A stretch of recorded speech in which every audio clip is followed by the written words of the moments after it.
of man's first disobedience and the fruit of that forbidden tree, whose mortal taste brought death into the world and all our woe with loss of Eden, till one greater man restore us and regain the blissful seat. Sing, heavenly muse. One of the five great epic poems of the Western literary tradition, John Milton's Paradise Lost expounds and greatly expands upon the biblical narrative of Adam and Eve. The poem considers in dramatic form broad themes of moral reasoning and free choice, and offers a rich exploration of human nature and the ongoing struggle between good and evil. Welcome to the Great Conversation podcast. I'm your humble host, Adrian Joseph, and today I am equally honored and delighted to be joined by Dr. Idette Noomé from the University of Pretoria to discuss John Milton's Paradise Lost. Idette Noomé is a lecturer in the English department at the University of Pretoria, where her teaching interests include Anglo-Saxon literature, Middle English, and modern drama. Professor, welcome to the Great Conversation podcast, and thanks for taking the time to be here today. Only a pleasure, Adrian. While our look at Milton's Paradise Lost will necessarily be short due to time constraints, while I was going through my commentaries in preparation for this discussion, I came across a wonderful poem by William Wordsworth, where he is lamenting the earthly worship of idols. Here in the poem, which is entitled London 1802, he invokes the spirit of John Milton. And the poem is as follows. Milton, thou shouldst be living at this hour. England hath need of thee. She is a fen of stagnant waters, altar, sword, and pen. Fireside the heroic wealth of hall and bower have forfeited their ancient English dower of inward happiness. We are selfish men. Oh, raise us up, return to us again, and give us manners, virtue, freedom, power. Thy soul was like a star and dwelt apart. Thou hadst a voice whose sound was like the sea, pure as the naked heavens, majestic, free. So didst thou travel on life's common way in cheerful godliness, and yet thy heart the lowliest duties on herself did lay. So we'll follow William Wordsworth in today's discussion, invoking the spirit of John Milton. And that brings us to our first question, which for you, Professor, which is Paradise Lost truly an epic poem? And by truly an epic poem, is Paradise Lost then comparable to epics of this type, such as the Odyssey and the Aeneid? I would say definitely yes. Certainly it is long. It has heroic action. It features all the usual sort of paraphernalia of the opening in medias res, the roll calls of warriors, great battles. And it goes beyond the normal epic in that it is not just a nation which is dependent on the outcome of those battles, but in fact the fate of all of humankind. And I think Milton is very well aware of the fact that he is, in a sense, in competition with and trying to exceed some of those original epics. And he specifically mentions that he wants his work to, as he says, rise above the Ionian Mount, in other words, surpass the Iliad and the Odyssey. In Book 9, he says that he wants to write something that is more heroic than the wrath of stern Achilles, more heroic than the rage of Turnus for Lavinia disespoused. And he actually refers to these previous epics as being overly concerned with wars and battles. And he says war was hitherto the only argument heroic deemed chief mastery to dissect, with long and tedious havoc of fabled knights in battles feigned. And he proceeds to say that he wants to look at something that is better. He says he wants to look at the better fortitude of patience and heroic martyrdom unsung. In other words, he is actually trying to redefine heroism in his poem altogether. That is a very excellent point. And there is this, Milton does have the self-awareness of the ambitious project in which he is engaged. In one of his autobiographical essays entitled The Reason of Church Government, he tells us that he has had, and I quote, an inward prompting that by labor and intense study, joined with the strong propensity of nature, I might perhaps leave something so written to after times as they should not willingly let it die. But what the greatest and choicest wits of Athens, Rome, or modern Italy, and those Hebrews of old did for their country, I, in my proportion with this over and above of being a Christian, might do for mine own citizens throughout the land in the mother dialect. Again, as I say, there was this profound awareness of the ambition of the project in which he was engaged.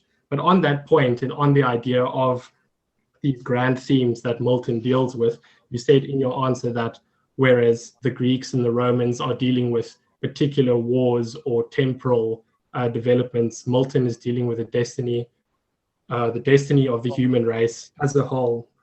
So my second question then is, isn't it impossible for Milton to express these themes in poetic images? Some critics have complained that when he undertook this task, he attempted something that was impossible because he tried to write an epic which described eternal realms and divine activity. And Milton again expresses an awareness of this difficulty at more than one place in the poem. But the question more is he successful in taking on such a grand theme? Does he make his characters in the poem and the events in the poem believable? I think it depends on the reader. There have certainly been many readers who have criticized Milton for his undertaking. They haven't only criticized him because they disagree with him in some doctrinal point, but because they feel it is poetically an unsuccessful endeavor. They sometimes criticize it as doctrinally an unsuccessful endeavor, but certainly we have seen that the poem has survived for more than 3.5 centuries. And Coleridge was particularly impressed by his anthropomorphism. He said that it is the only way in which this can really be tackled. There's no real way to tackle this poetically except through this humanizing of the issues. So Coleridge, as Wordsworth's friend, certainly came out very strongly in favor of the poem, and certainly, many modern critics still agree. So my answer to that is a straight yes, but obviously there are lots of people who do not actually agree with that. And let me perhaps read from Paradise Lost. High matter thou enjoined me, O prime of men, sad task and hard, for how shall I relate to human sense the invisible exploits of warring spirits? How without remorse the ruin of so many glorious once and perfect while they stood? How last unfold the secrets of another world, perhaps not lawful to reveal? Yet for thy good this is dispensed, and what amounts to reach the human sense, I shall delineate so, by likening spiritual to corporeal forms, as may express them best. Though what if earth be but a shadow of heaven, and the things therein each to other alike, more than on earth is thought? That is what he is emphasizing right from the beginning, and he moves from disobedience to obedience. And the trajectory, therefore, is not a tragic one. So although the poem is called Paradise Lost, paradise is in fact regained even before the actual fall occurs. So it is through obedience. He's telling us where to go. The answer to the loss is actually to go into the opposite direction. And he's making that clear right from the beginning. So I think his overall message is a very positive one. It is not one of loss, but actually one of gain right from the beginning. My third question then is Milton's language a help or a hindrance in expressing his subject matter? And by that, I mean numerous literary critics have argued or criticized the style of the poem, saying that the convoluted rhetorical language, which often comes across more musical than sensible, stands between us as the reader and what Milton is trying to convey. Is there a sense in which the musical sounds and the arrangement of the words as we read Paradise Lost are the meanings of Milton's ideas in some way linked to the musical rhythm of the poem? What are we to make of this criticism of Milton's overly ornamental style? Well, I think the language and the content are absolutely indissolubly linked. The musicality is interesting as a point because one of Milton's biographers said that he was particularly musical. And of course, Milton only ever heard this poem. I mean, having composed it while he was blind, he dictated it. And so he never read it as we would read it. He was always hearing it whether it was in his own mind, in his own ears, or in people reading it back to him. So I don't think that the composition can actually, and I deliberately use the word composition, can actually be separated from the thought. He was clearly one of the most educated poets of his time, and that is going to influence the complexity of the language. But just listen to the simplicity of the language and the music. If you close your eyes for a second and you just listen to these lines, you'll instantly see the power of them. I'm looking at a moment in book 1 where he's describing the exile of Satan. It says, him the almighty power hurled headlong flaming from the ethereal sky with hideous ruin and combustion down to bottomless perdition, there to dwell in adamantine chains and penal fire, who durst defy the omnipotent to arms.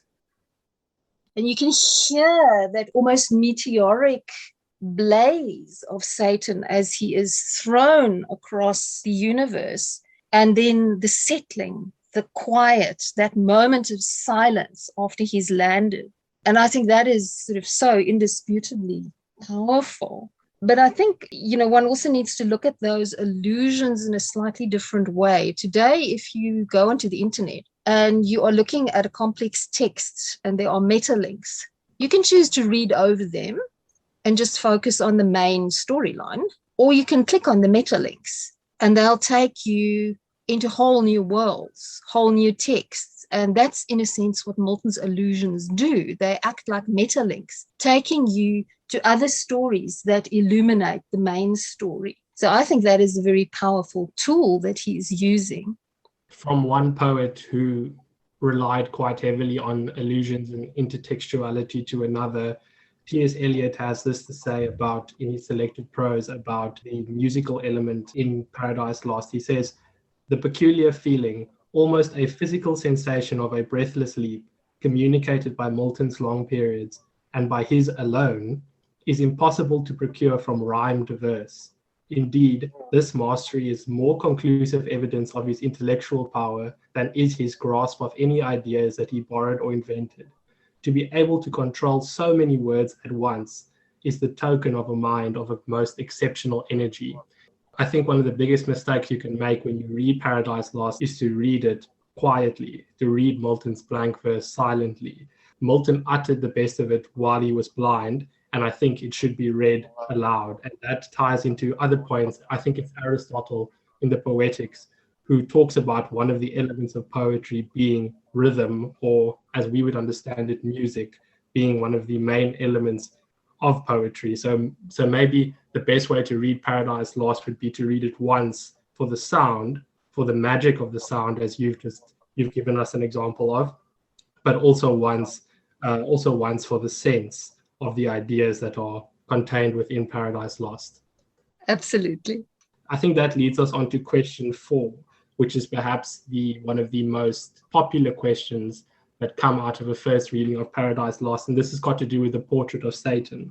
Some readers have suggested that Satan is the real hero of the poem because of the excellent lines that Milton gives him. But if there is some underlying truth in this suggestion, does it remain true that Satan is the hero of the poem in its entirety, not just in these opening parts? Do we agree with someone like William Blake, who said that Milton was of the devil's party without knowing it? Well, Blake is followed by other romantic poets like Shelley, who says that nothing can exceed the energy and the magnificence of the character of Satan as expressed in Paradise Lost. Of course, both of those had their own axes to grind, in a sense. Shelley was certainly preparing the reader for his own Prometheus Unbound.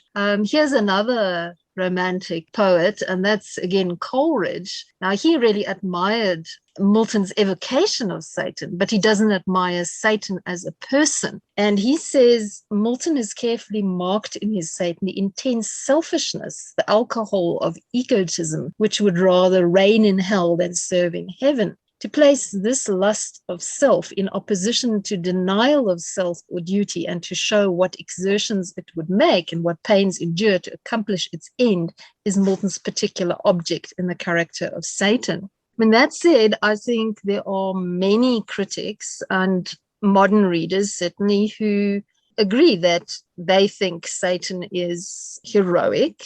And in many ways, Satan gets a lot of what we would call airtime in the poem, because we see a lot of his internal debate. It's the kind of thing that the tabloids love, the sort of, we want to know the real reason behind his action, how he really thinks. And although the readers, as with readers of tabloids, already know the story of the rebellion, the banishment, the revenge, we want to know how he thinks about it. And, you're going to get little sections where Satan actually expresses his anger. I mean, he says things like, "What though the field be lost, all is not lost. The unconquerable will and study of revenge, immortal hate and courage, never to submit or yield.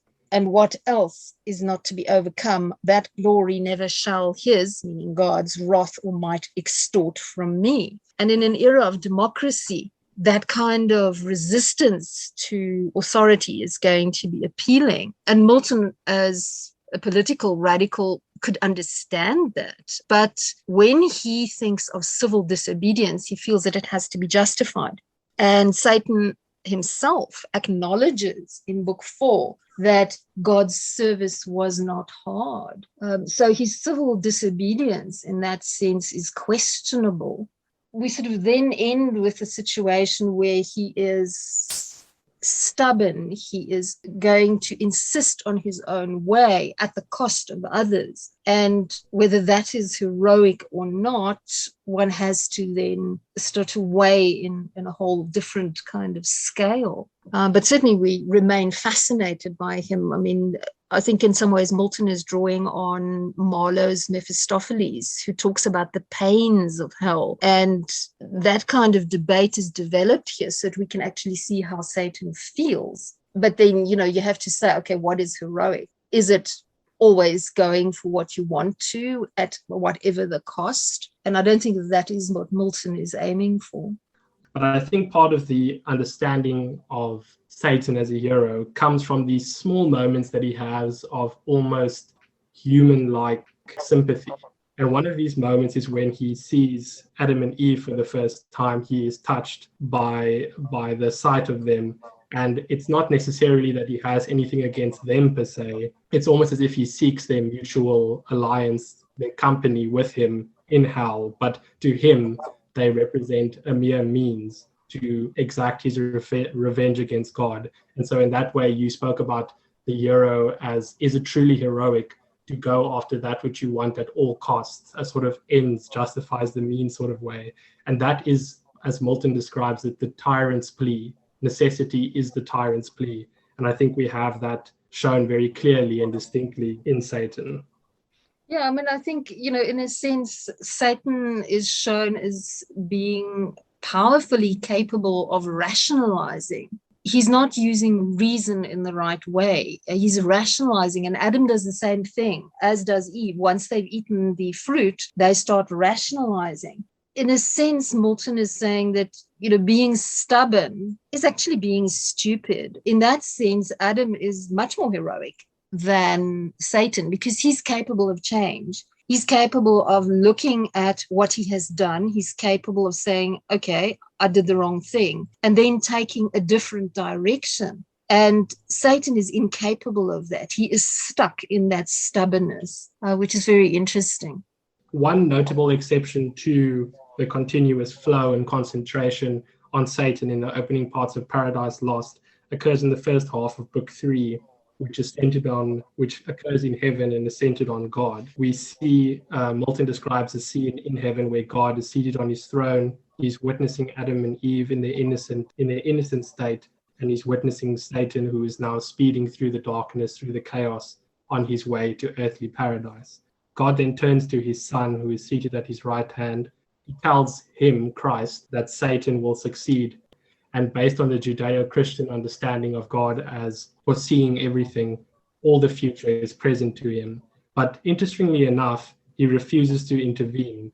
And this is one of the major themes in Paradise Lost, because he has given man free will, the power to choose good or evil, the idea that man must stand or fall by his own choice. man alone is responsible. It is man's will, not the creator's, not predestination or the force of fate or necessity. It is through the temptation that man falls. So my next question then has to do with Milton's understanding of the doctrine of Christ, because later on we will see that God says to his son, man cannot redeem himself through his own powers. You need someone to suffer vicariously, as it were, on behalf of man's sin.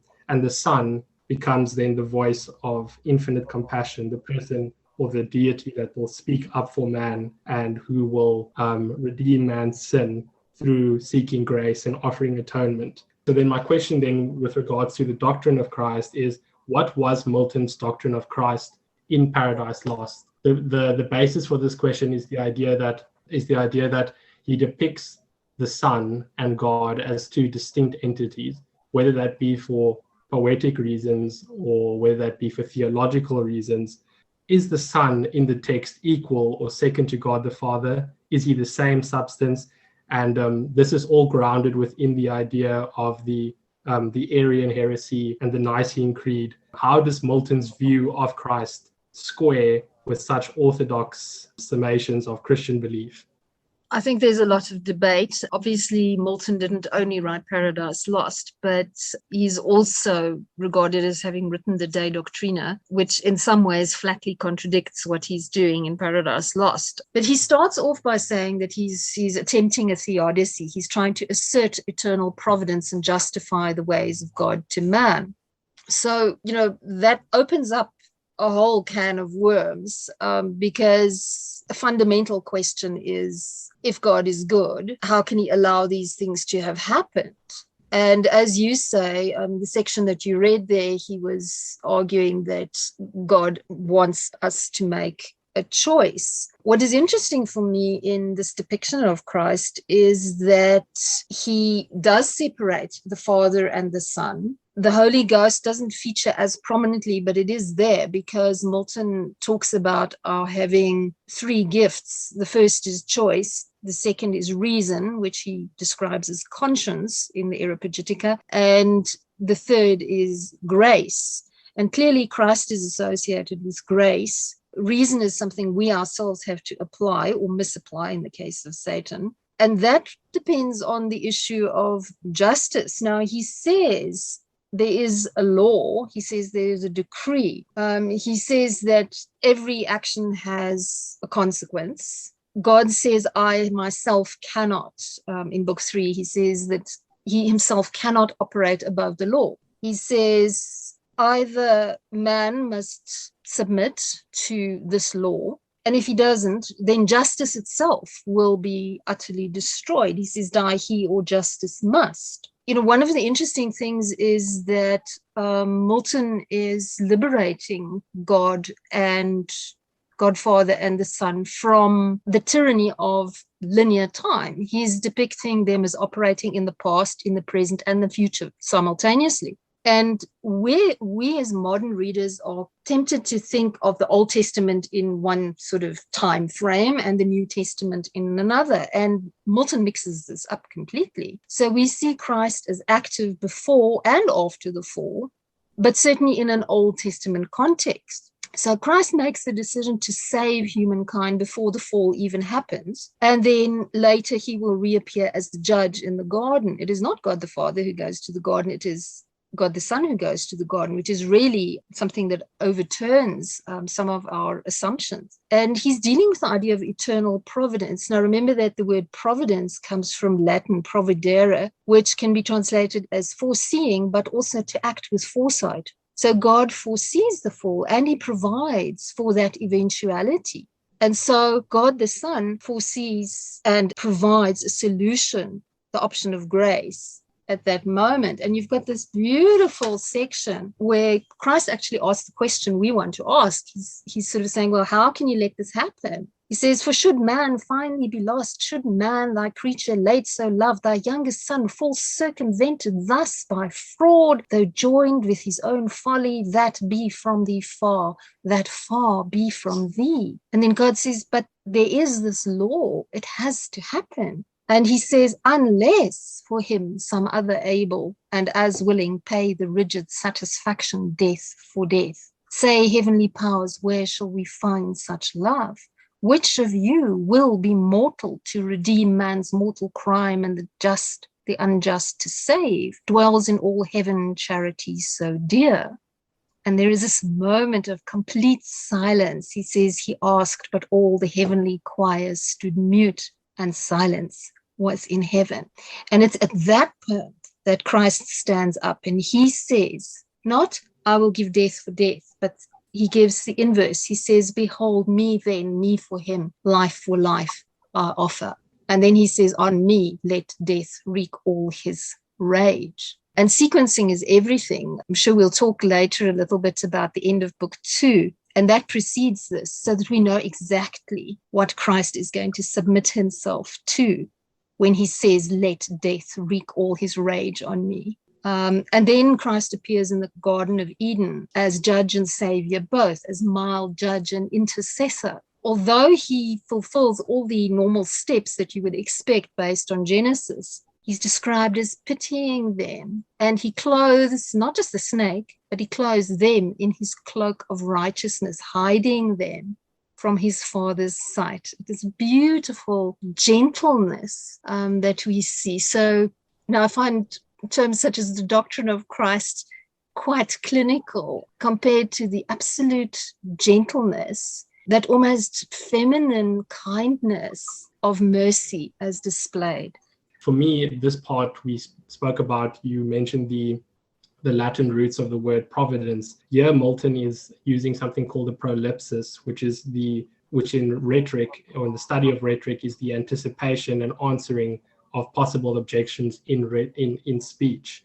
And I think this really speaks to Milton's power as a poet, because there is a sense in which we've all read Genesis, the portion in Genesis on which the poem is based. We know it is a foregone conclusion in a way. And so Milton has foregone the advantage of suspense and anticipation in introducing the voice of an omniscient and all-foreseeing being.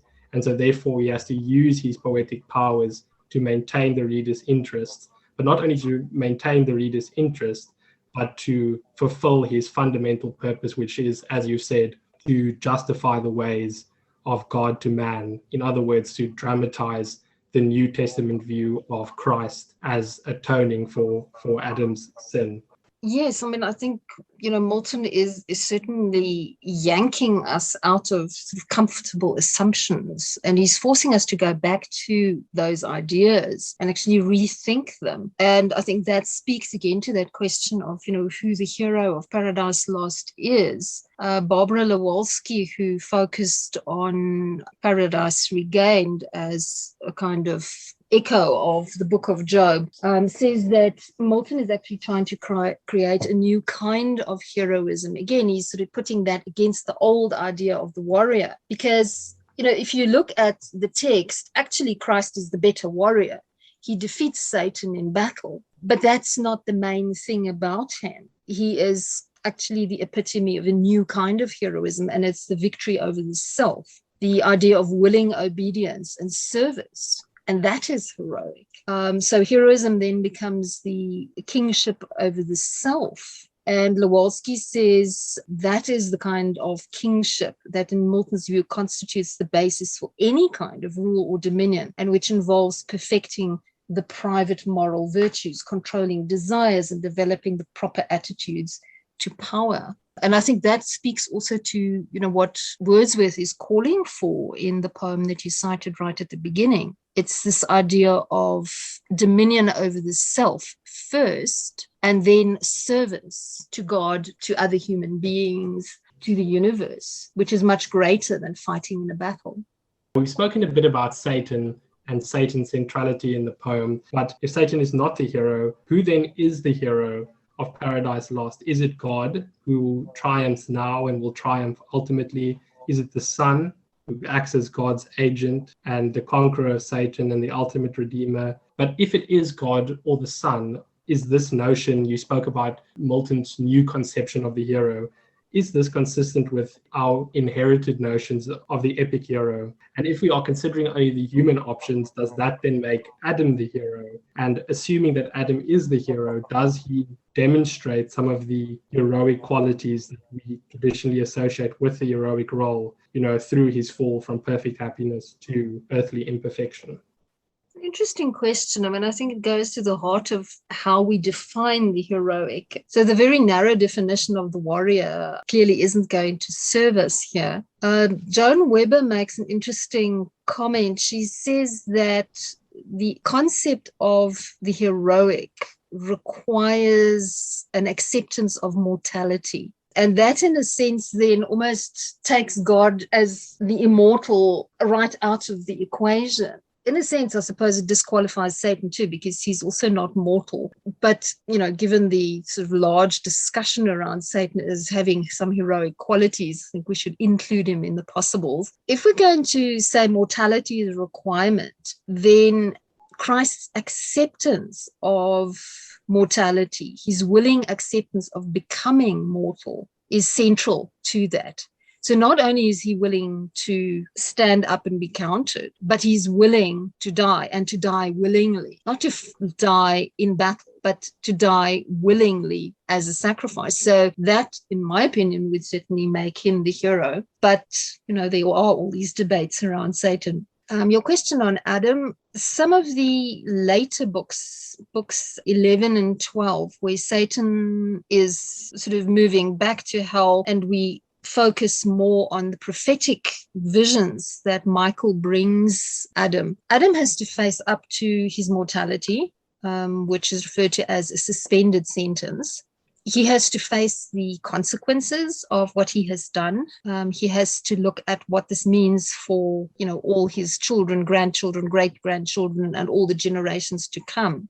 He too has to make a choice, and that choice is to follow a different path, not to persist in this lack of joining with God. And it starts, interestingly, with his decision to forgive and work together with Eve again. And once they do that, that opens the door to grace, to mercy, to that softness, which allows him to move away from the hardening of heart, which is such a central Puritan term, and which Satan suffers from, that hardening of the heart. He can't turn back. But Adam does. His heart softens. And so, in a sense, he becomes the very first Christian, and that moves him into a different realm. And that has consequences for all future generations also. So it is not just his loss, but also his acceptance of the regaining that is valuable in his actions. And I think that takes us to one of the most important characters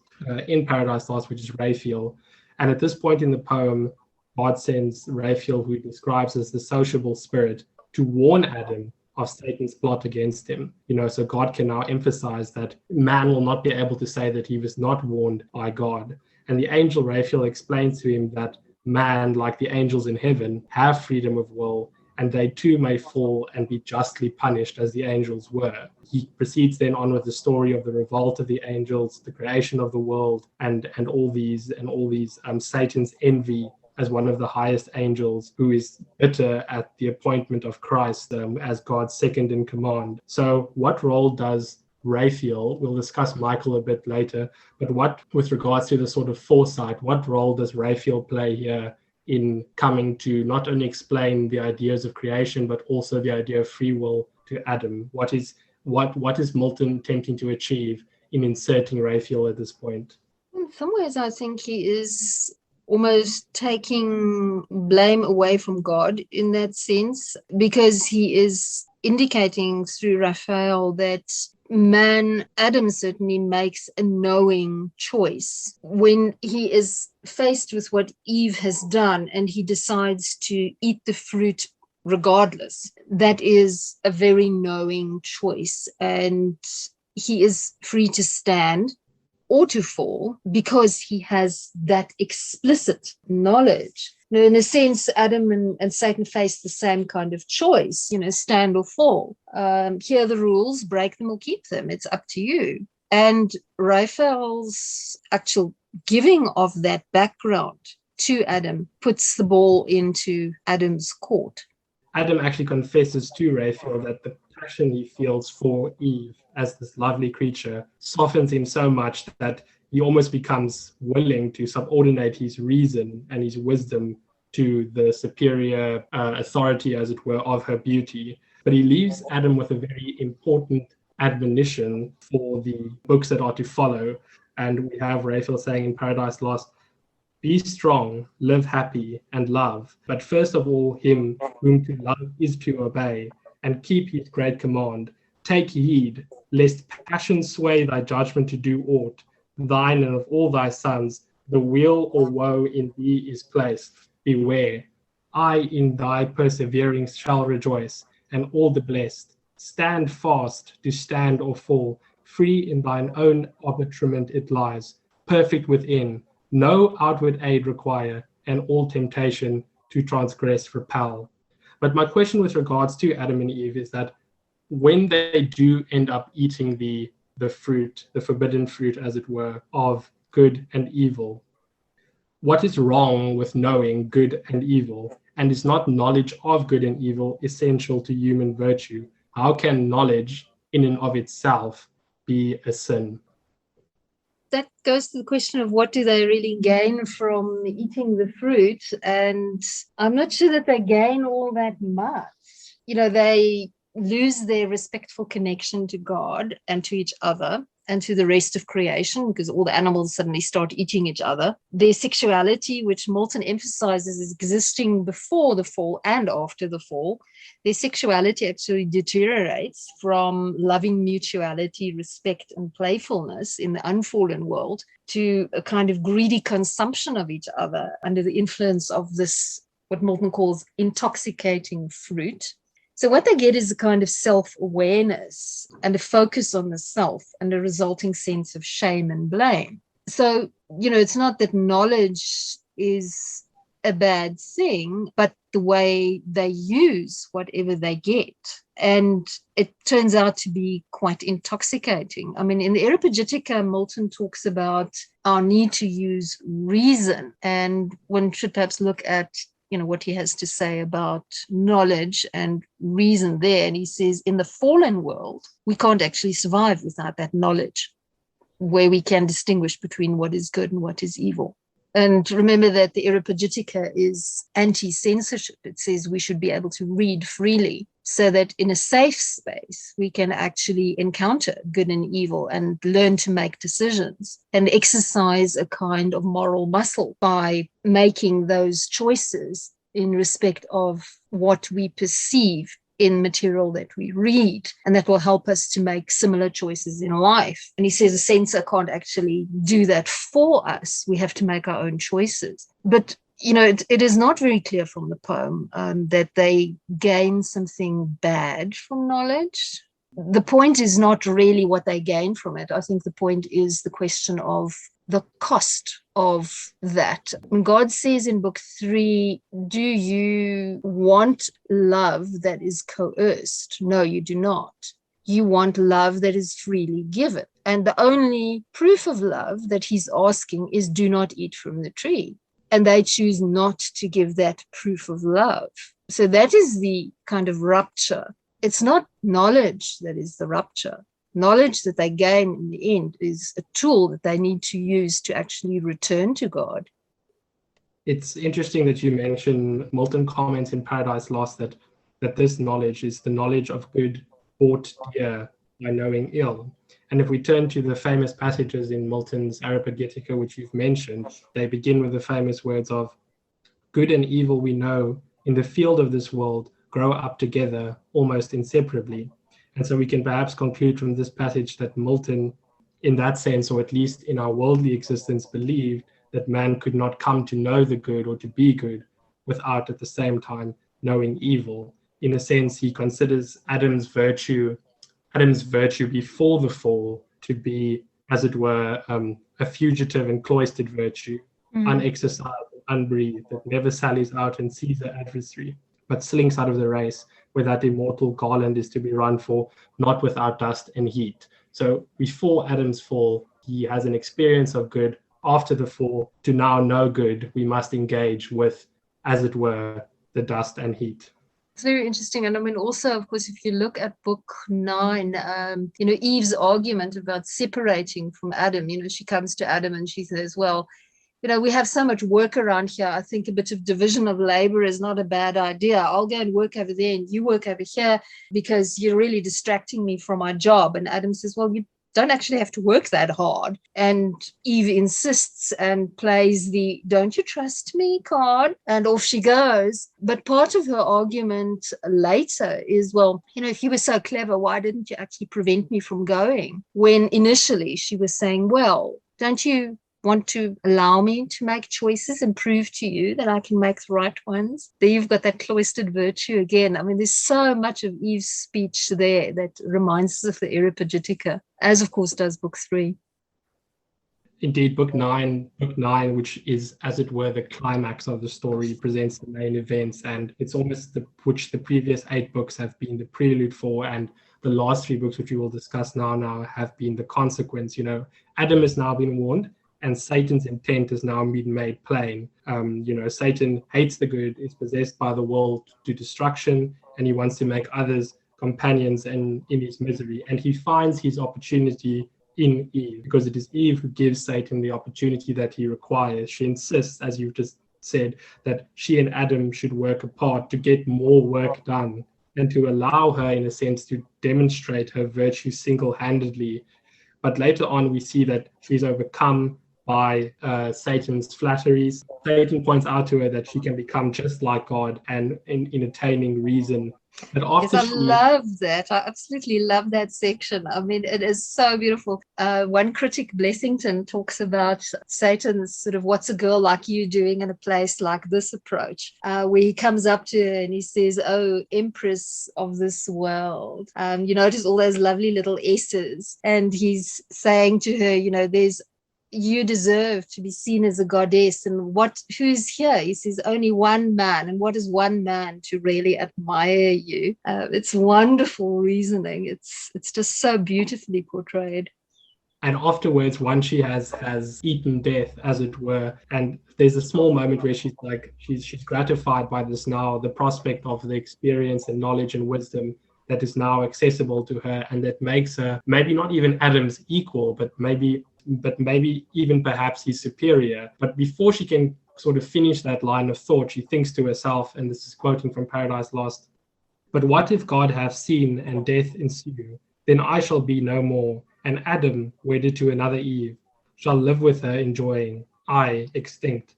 Adam shall share with me in bliss or woe, so dear I love him, that with him all deaths I could endure, without him no life." And so after she eats the forbidden fruit, she rushes to Adam and she tells him that she's not willing to partake of this bliss, supposedly, without Adam. And Adam is clearly upset.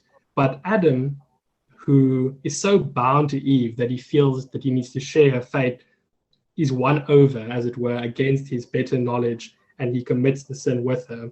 And you say once they wake up, the ideal of love in marriage is then perverted to the sort of sensual, lustful, carnal desire. But once they wake up from that, they become acutely aware of their guilt, their loss of primitive righteousness.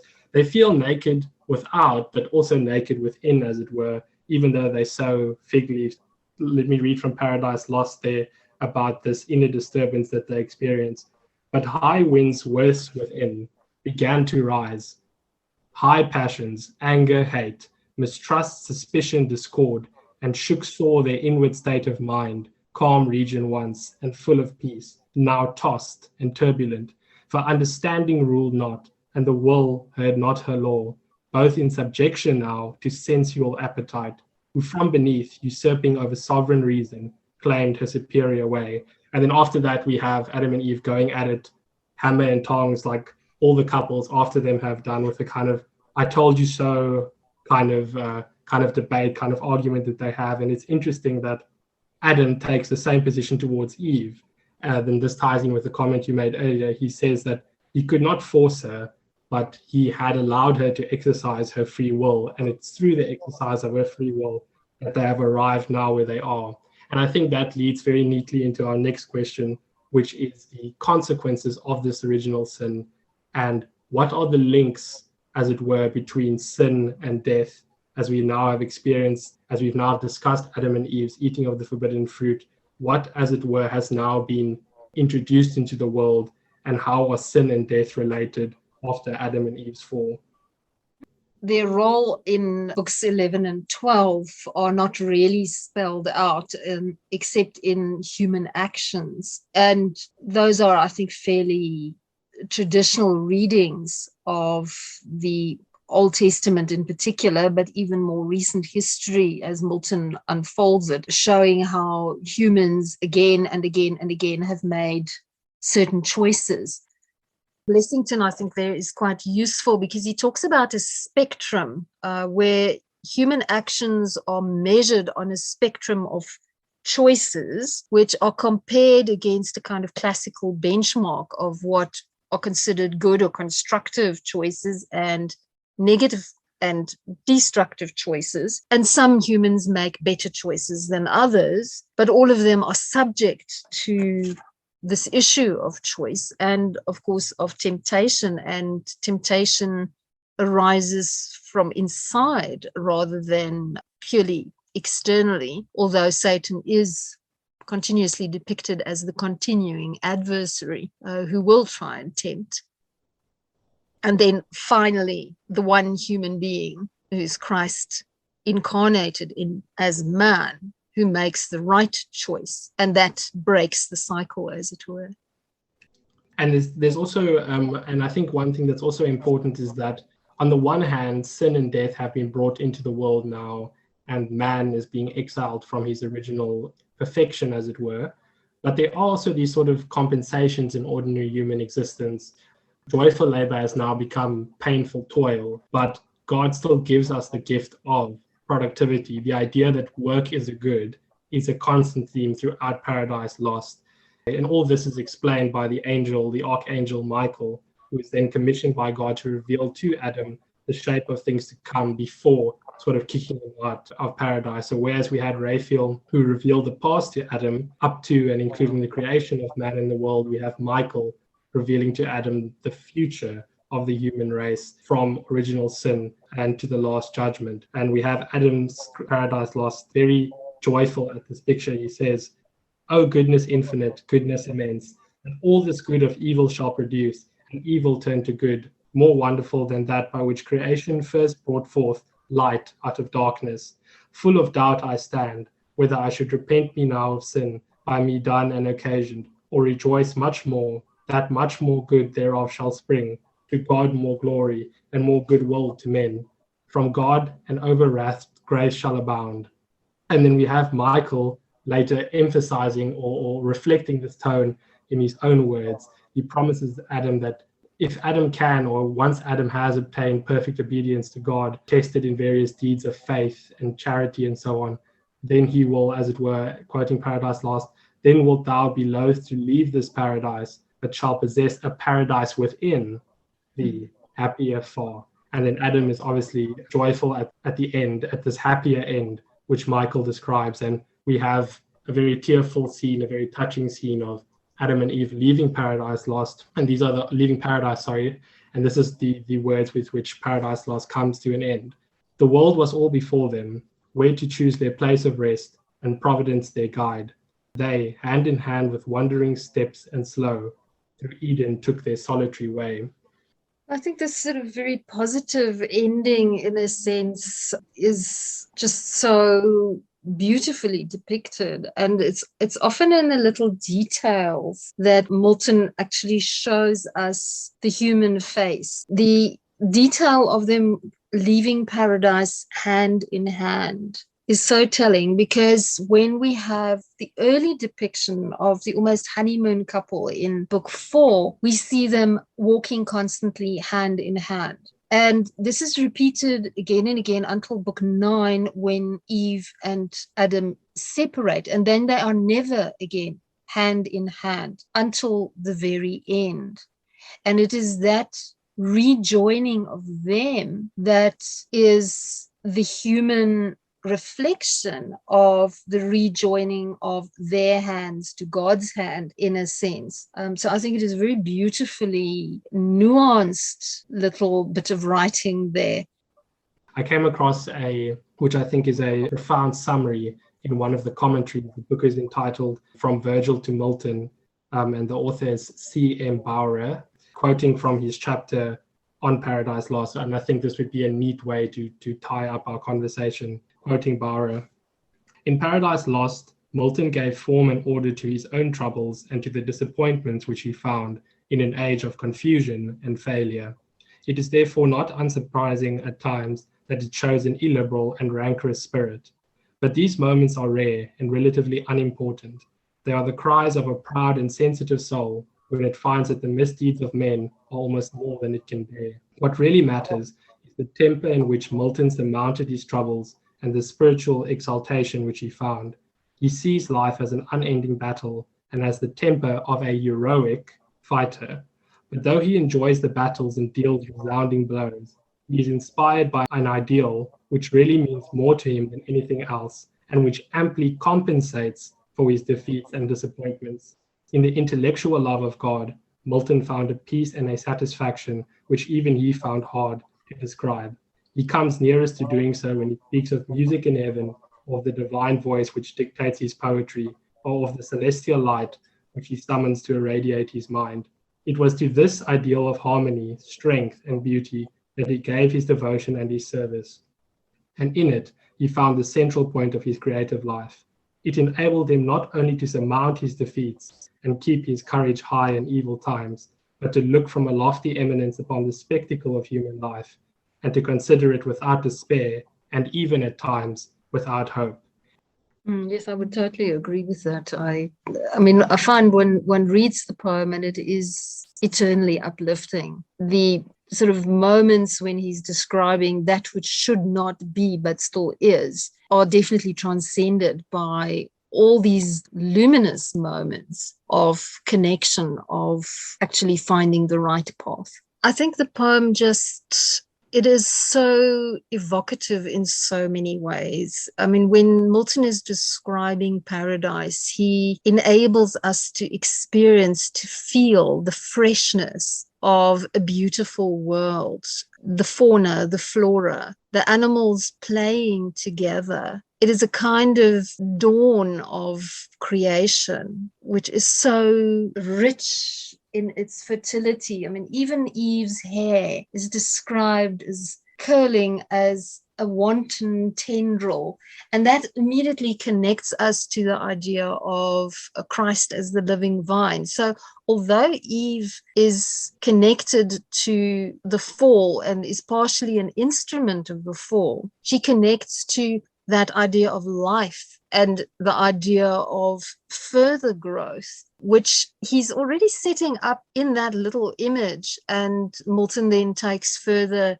throughout the poem. And the contrasts when we see the fallen world, and even the climate changes, it becomes dark, there are storms, it is cold, it is no longer temperate. The animals start fighting amongst themselves. Those contrasts are so beautifully drawn. So in every sense, I think the poem picks up on our human experience every day, here and now, and helps us to connect with this bigger story, and then to meditate on that and to go within that treasure within that leads us on different paths, on different journeys, on that bigger pilgrimage towards eternal life, which Milton is trying to evoke.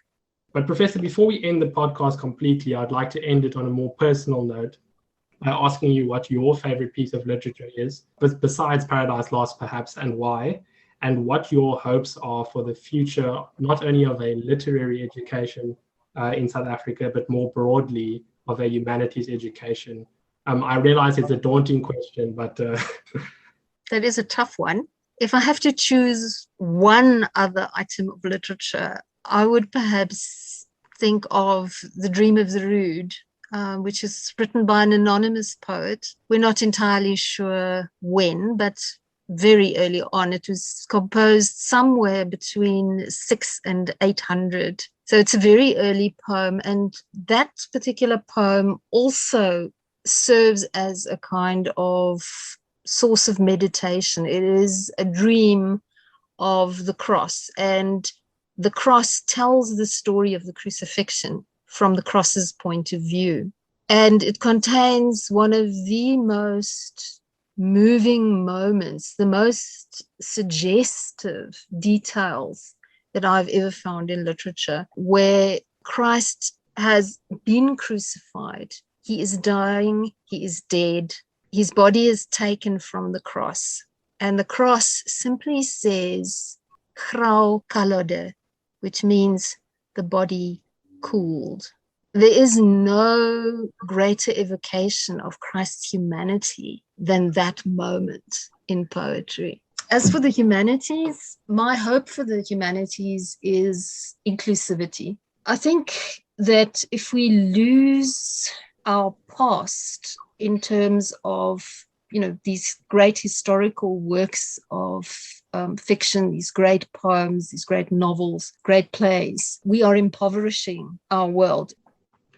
Yes, and in my preparation, I came across a literary essay by Thomas de Quincey entitled The Literature of Knowledge and the Literature of Power. And he calls imaginative works the literature of power as opposed to the literature of knowledge.